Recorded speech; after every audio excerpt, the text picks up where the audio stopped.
Welcome, everybody. I'm your host, Scott Patton. Joining us, as usual, is health coach Martin Patella of Life Enthusiast. Hey, Martin, how are you doing today? Oh, suffering the effects of having had some tomatoes. So my skin is not its usual healthy thing. It's amazing, like I get reminded, let me say it this way. I get tempted like everyone else, and then I do the thing that I probably shouldn't have.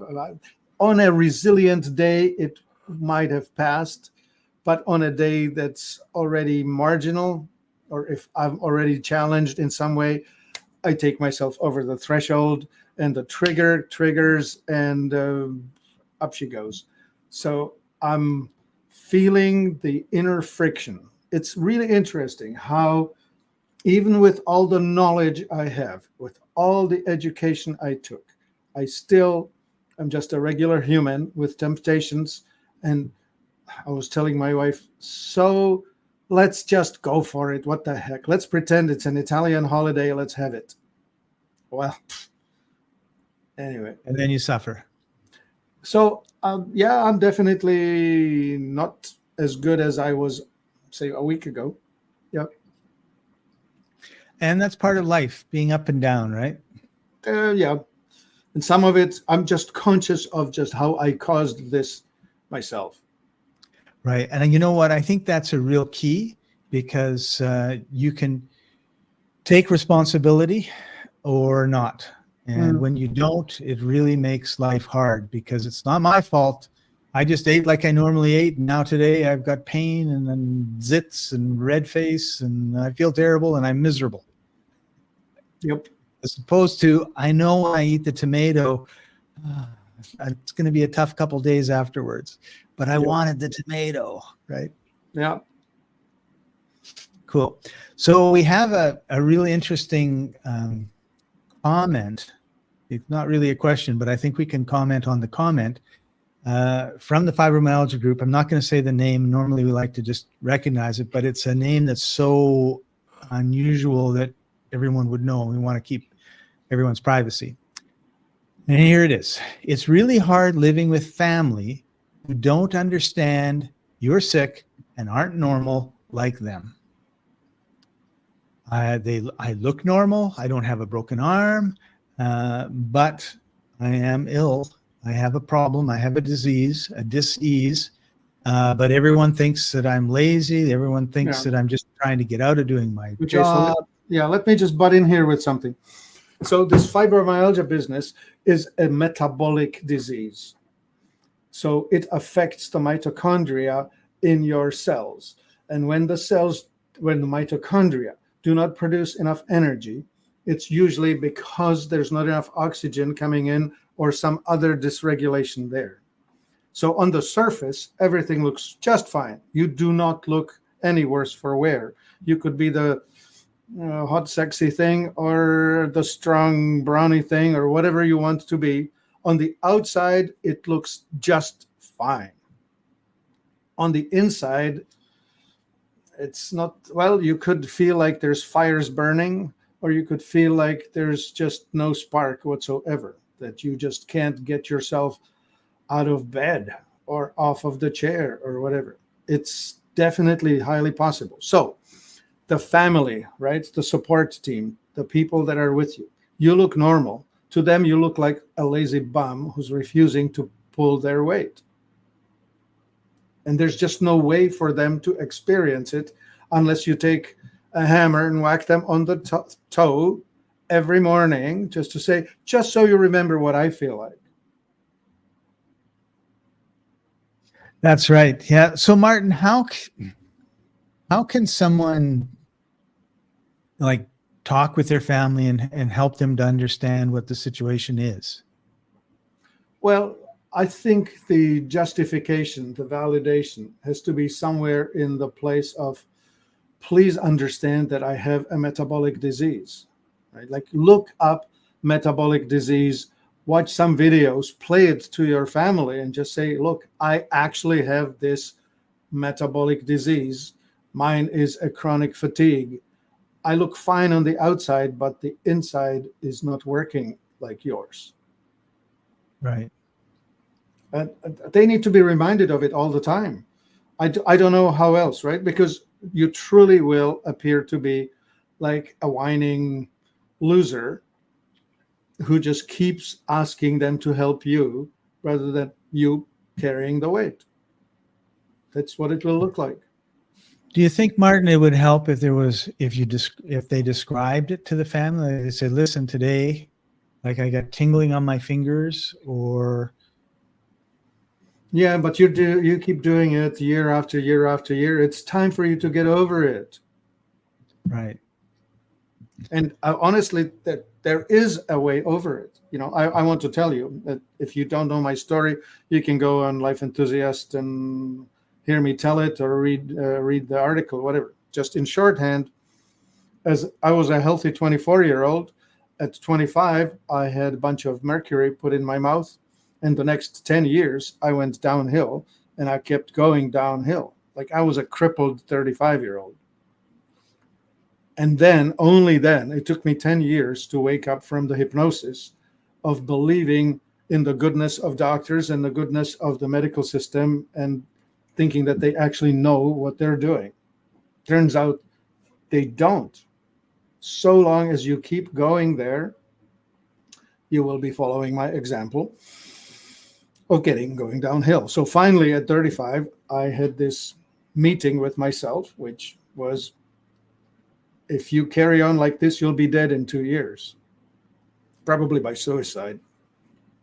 But anyway, I decided to turn it around, which meant study. That was long before the internet came about. So that was books and library. And I read a lot, and I figured it out. And I figured out, that the entire medical system is upside down because they only chase symptoms, never the causes. Then I figured out what my cause was. Your cause may be different from mine, so you need to find your cause. And then I figured out that I had genetic problems. They are specific. I'm a poor methylator, so I had to compensate for that. And then the next few years, by the time I was 45, I was stronger than my 35-year-old self. And I was pretty much living a full life. That's about the time I started this online business.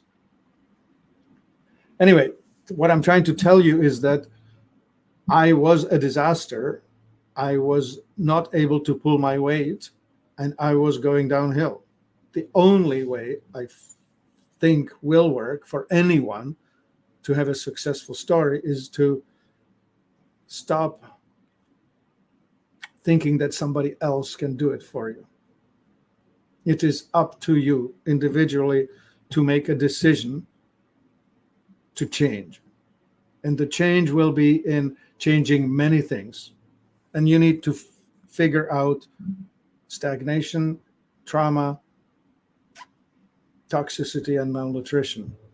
Those are the things that you have control over. You have no control over your genetics. You have no control over what your family members, relatives, whatever, think. The stuff you can control is what you put in you and what you take out of you and how you react to the inputs. I promise you, it's not easy, but at the same time, it's gratifying, fulfilling. And for the majority of us, it's a better place than where we were when we started, right? I mean, if you're in pain, I guess the good news is your body can heal it. Yeah. So maybe, just maybe, if you are seen as somebody who's trying, who's doing something, then you will be perceived in a better light than someone who's just sitting there waiting to be helped. Right. It's a tough one. I hope it doesn't hurt too much. Yeah. No, it's a tough one because it's family. It's also workers, co-workers, bosses, doctors. All of it. All of it. They're all, because it's, when you were talking, it reminded me of an apple that has a bruise, right? The apple has a bruise, but you don't really notice it because the covering covers it and doesn't really look any different oftentimes. Yeah. And It's then all you brown take a on the bite inside, out, right? all brown on the inside. It's like, oh, this thing's bruised. And that's what we are. We're like bruised apples. Yeah. Yeah. So don't let I anyone take a bite out of you. Yeah, I saw one lady, she started using a cane. Not that she needed it, but she just simply walked around with a cane all the time. And she was given a greater, I don't know what. Respect. Yeah, well, yeah, tolerance, right? Like she was given a bit more room to be herself. Right. Yeah.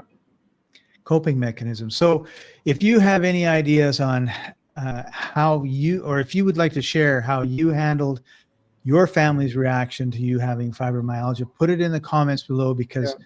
that's something we all need to hear from you. Yeah. The Yeah. mouth's And not one more working. thing on the topic. It's usually not about them. It's probably about you. Can you clarify Really. that? Well, they look at it. They look at others without really trying to get into their shoes, right? Like it's really hard. Well, I don't know about hard. It's not common for us to daily to try and put ourselves into the shoes of the others, Right. and it helps a lot, right? And that's probably what they are not doing. They're not trying to see it from your perspective. They're just seeing it from theirs. Right. And I think you made a good point when you said, be seen to be trying to put out an effort, right? If they just feel like, every time I see you, you're laying on the couch with a bag of Doritos watching Netflix, like it's not a good look. Whereas if you make an attempt to help out, even in small things, then it might help. Yeah. And of course, I know that you can't get out of the house when you are so tired. But listen, for example, MSM, methylated sulfur, is going to help you with your energy. All you have to do is just hear it, figure it out. Oh my Lord, it only takes 2 teaspoons of sulfur in water every day, not sulfur, MSM, to improve your oxygen processing capacity. That's 50 cents worth of sulfur. It's not like you're in horrendous economic distress because of it. Right. Good advice, Martin. Thank you for joining us, everybody. And we'll see you next time. Make sure you leave some comments. Let us know what you think and how you deal with your family and other people with this problem. Yep. Bye for now.